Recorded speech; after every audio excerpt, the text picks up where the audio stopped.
The former general manager of Cameroon Railway, Cam Rai, has appeared in court for the first time in Ezeka, Nyong and Kele division over 1 year after the Ezeka train accident. The legal representative of victims say it was a criminal act what happened on the 21st of October 2016. In this edition of the newscast, we'll tell you how 2 persons have been hospitalized after yesterday's fuel spillage in Douala 1 municipality. We take you to the Cameroon Investment Forum taking place in the economic capital Douala, where local and foreign investors have urged the government to put in place a conducive atmosphere for business to take place in the country. This and more will be yours.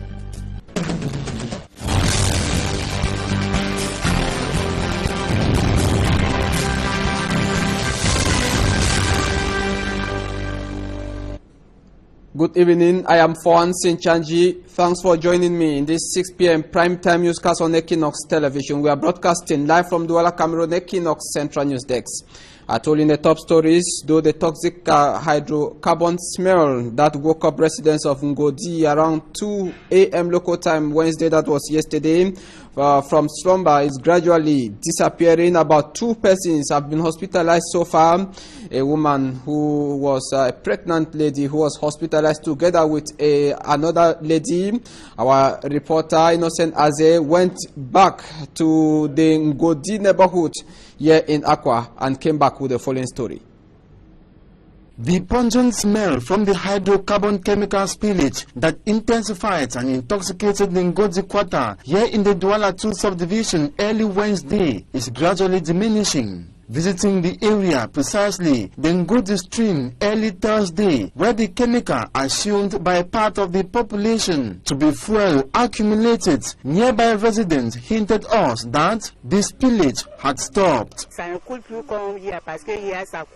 Reason why none of the fuel scramblers yesterday was seen. Even the toxic smell they added has reduced. Another smell like yesterday.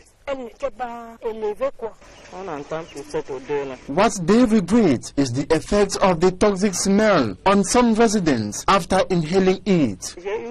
According to this woman, an expectant mother fell into forced labor as a result of being intoxicated by the smell of the hydrocarbon chemical, which also saw her vomiting and later giving birth in a hospital.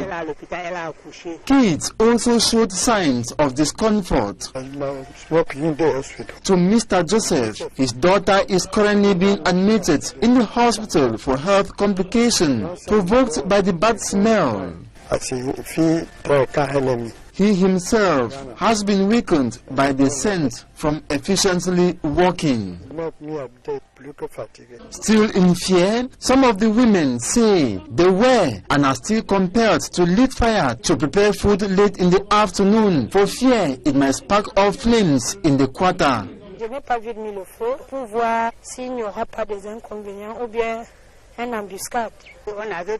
They cook only in the afternoon and evening periods when the smell drops.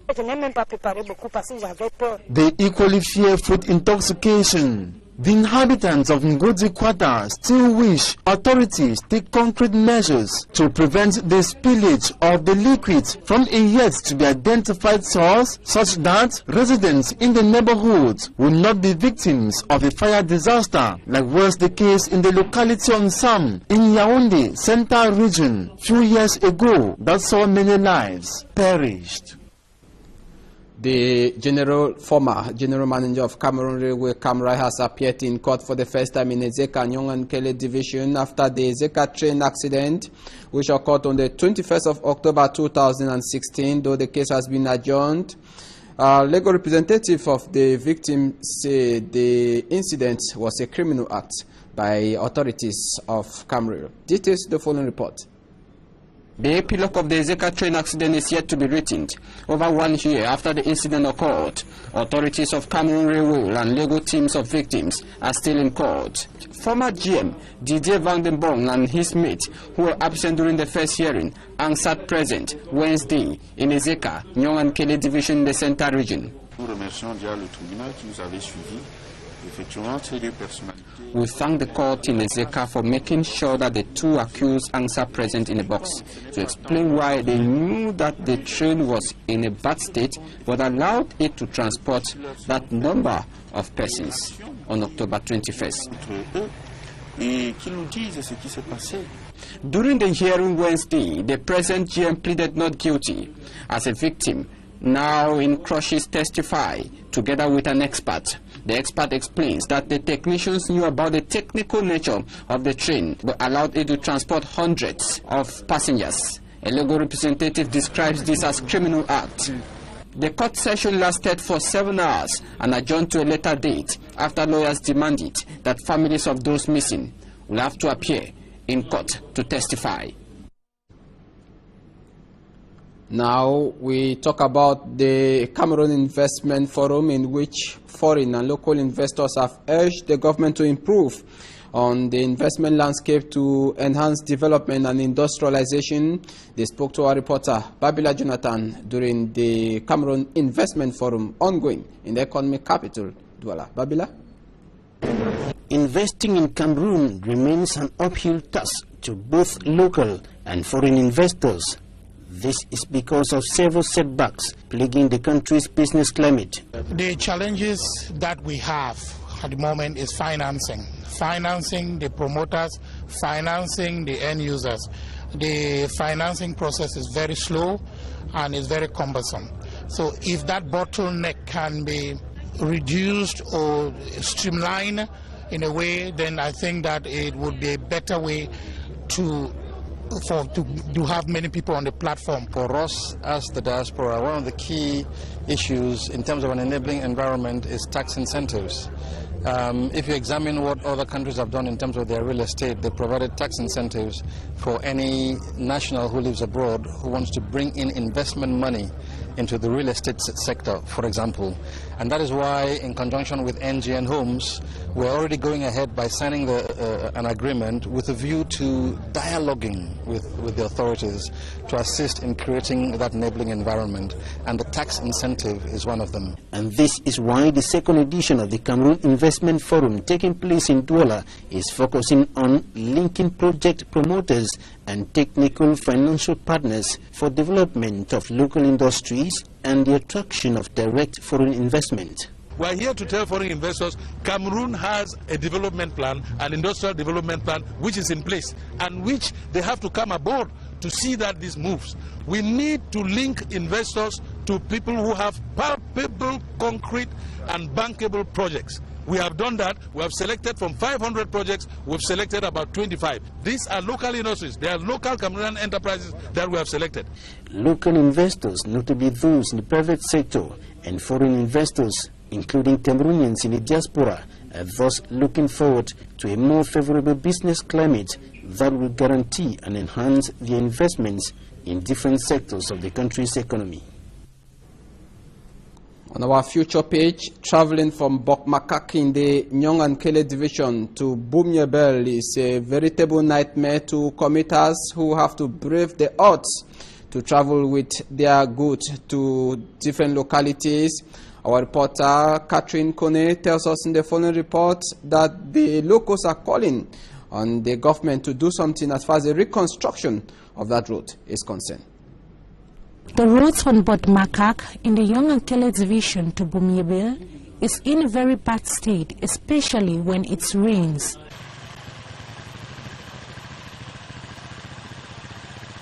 With thick mud causing vehicles to get stuck for several hours. The inhabitants say activities have been paralyzed because the roads have been blocked. Transport fare has equally increased.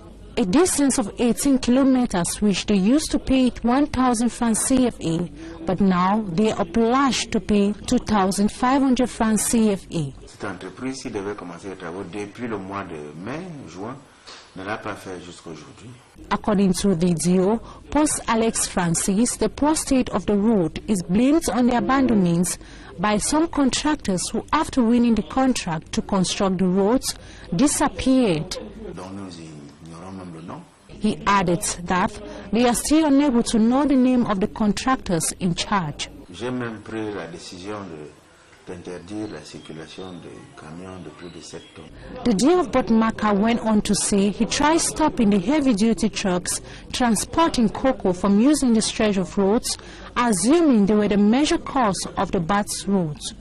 Botmarka is one of the villages in the Yongankele division producing cocoa, but is plagued with bad roads to transport its products to the markets. The deplorable state of the roads, according to the population, has been in this ugly state for several years without reconstruction. Did you know sickle cell anemia could be treated? Well, we have someone who will be testifying in this edition of the news. That is why my guest tonight is Charlotte Cheji. She'll be telling us how she witnessed the treatment of a patient with sickle cell anemia, just for you tonight. We'll continue with our feature page to tell you that the government primary school, Sanke Baneng, in the west region of the country is in ruins. Dilapidated structures have been abandoned as pupils are now studying under precarious conditions. Innocent Aze paints a picture of that institution. Government primary school Sinte Baleng is situated 16 kilometers from the town of Bafoussam. Accommodation of pupils in this 14-year-old establishment is indeed precarious. The 6 classes are hosted by these 2 blocks, one of which had collapsed last year. Class 1 and Class 2 are merged in a single classroom, while Class 3 and 4 are grouped in this classroom, while Classes 5 and 6 in another, making a total of 6 classrooms hosting pupils of various classes. Blackboards are set up opposite direction of each classroom, and a teacher teaches both classes systematically. When it is time for the same subject, lecture is general. On the contrary, he is obliged to give exercise to another class while teaching or lecturing the other. From the creation of this school in 2003, it has been declining rather than progressing. Government seems not to be aware of the existence of the school. Away from the collapsed walls, the roof looks more of a trap to teachers and pupils. What frightens her more in this classroom is the setting and exposure. There are no windows. The roof is made of bamboos, which can fall at any moment on them during lesson. During the rainy season, the classrooms are inundated and the traditional floors become muddy, with teachers compelled to engage in manual labor before proceeding with the teaching and learning processes. Following day, we'll just sweep it and continue our classes. The headmaster occupies this office, which he himself says cannot invite a colleague or friend due to its deplorable state and lack of chairs. Everything found in a normal primary school is lacking in the school. No textbooks, didactic materials, offices, and lot more. Only 3 parents are part of the PTA. It is under them that the school was built, and lack of government support now leaves it in a dangerous and dilapidated state. Comme vous voyez, les bâtiments sont tels que les parents ont fait. Parents fear to send their kids here.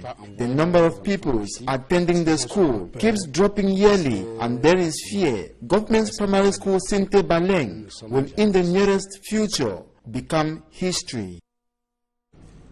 We've come to the end of the first segment of this news. Join my guest and I for the second part.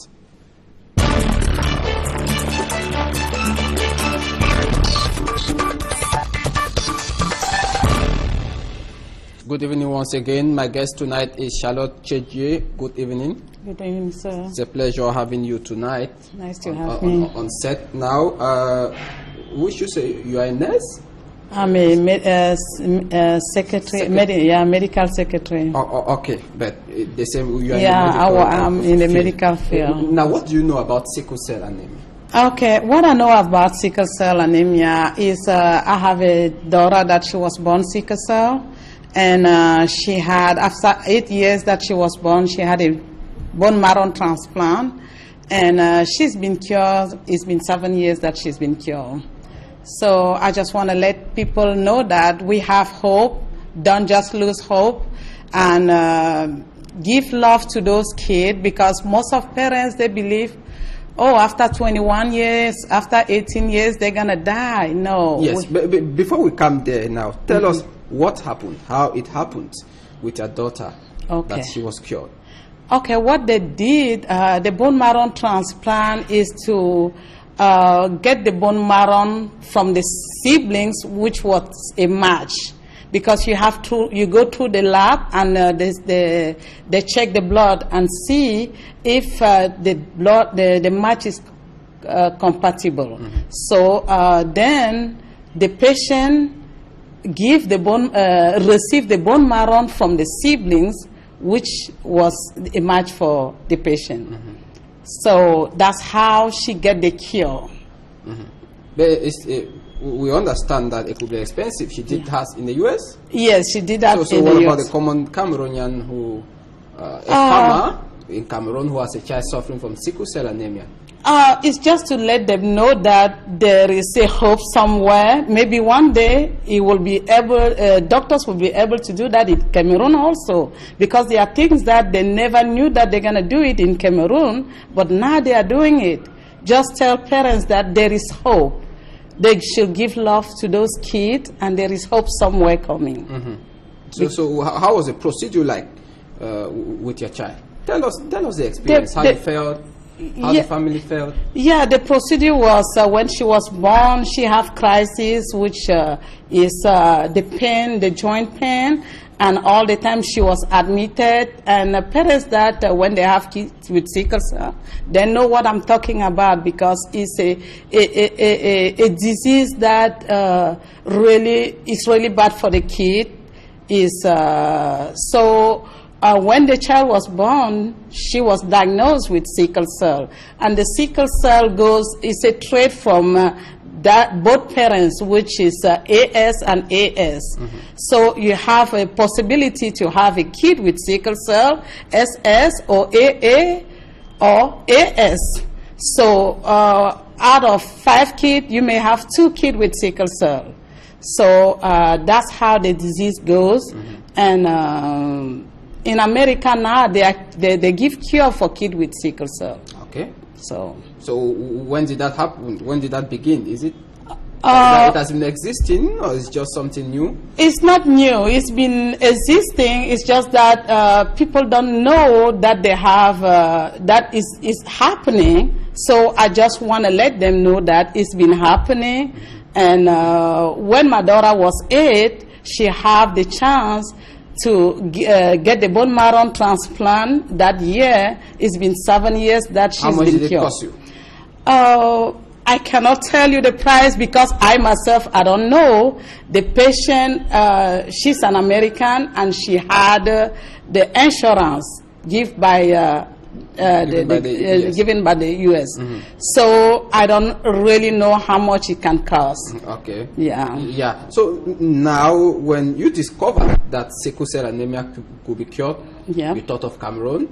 What about that? Okay, I thought about Cameroon, and I created a foundation that I work in one of the biggest hospitals that they give me medical supplies, and I gave to kids with sickle cell.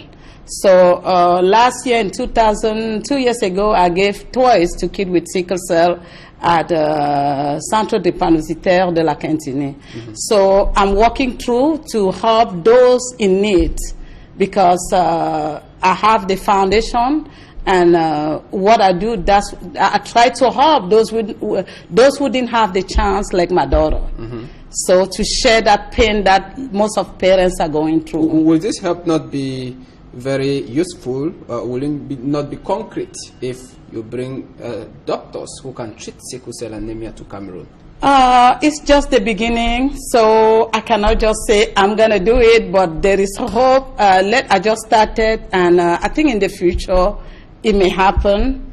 So I just started, and I'm talking with doctors over there to see how they can help those kids here in Cameroon. Now, an advice to maybe young couples who are out there, how should they go about it to avoid situations like this? Okay, what I can tell new couples, make sure that you tested before you get married, and the test is the electrophorex, the hemoglobin. You make sure that you are not RS and your husband is not RS. So both couples should make sure that before they get married or before they have kids, they make sure that they don't have, because it's a genetic disease. So we can avoid it by testing ourselves, making sure that we are not carriers. And when we are carriers, we have a lot of chance to give those kids with sickle cell. Now, have you had statistics concerning Cameroon, the number of sickle cell patients? Have you been able to gather some of the statistics? Not yet. Situation? Not yet. In 2015, when I came, sometime when I come in, time is not, I don't have that much time, but I'm working towards that possibility. Now, how does it feel like living with somebody with sickle cell? Living with a patient with sickle cell, it's really hard. They need to drink a lot of water. They need to take their medication, because sometimes they are in severe pain, and which led them to a lot of crisis pain that is really hard to endure. But most of the time, you just need to give them, make sure that they eat good. They drink a lot of water, which it helps them flush their system. So that's what I would advise parents to do with their kids. Okay, so as you are living today, you are living with hope that in the years or months ahead, there will be something great for Cameroonian patients who live with sickle cell. Is that what you are assuring them? Yeah, there is always hope when you believe that anything is possible with God. So I believe that I'm working towards a lot of situation, how I can help, bring those doctors, or, make a campaign. If there is any way those doctors can come and give help to those kids. And there is hope. All right. Okay, Charlotte Cheji, it was a pleasure having you tonight. Yeah, thank you for having me. It was equally a pleasure being with you in tonight's edition of the 6 p.m. Primetime Newscast on Equinox Television. Thanks for watching. Good night.